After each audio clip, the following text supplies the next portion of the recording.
London 1952. The air was so thick that it was described as having the consistency of pea soup. Smoke from coal fires hung in the air, and when the wind dropped, it would grow damp and form the Great Smog, which in December that year ultimately led to thousands of deaths, poor visibility, and the creation of the Clean Air Act. The legislation banned the burning of dark smoke from chimneys, trains and industrial furnaces, and gave the authorities the powers to make the City of London a smoke-free zone. This worked and the air got cleaner until the technological innovation of the 1980s, with motor vehicles leading a new kind of pollutant caused by the chemical reactions of burning petrol and diesel. It's been getting worse. Between 2012 and 2015, another 170,000 new diesel cars came onto the roads of London. That's an almost 30% increase in diesel cars. Now, we need to be reversing that. It's a really terrible situation. Almost 10,000 people a year are dying because of the poor air quality in London.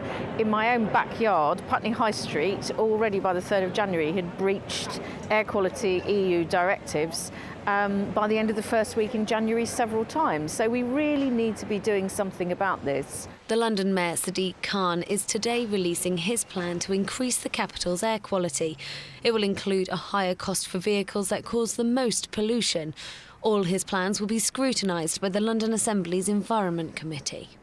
There's a whole raft of measures that need to be taken to sort this out. What the campaigners have been calling for is much more walking and cycling, much more, to cut the number of vehicle journeys made in the first place.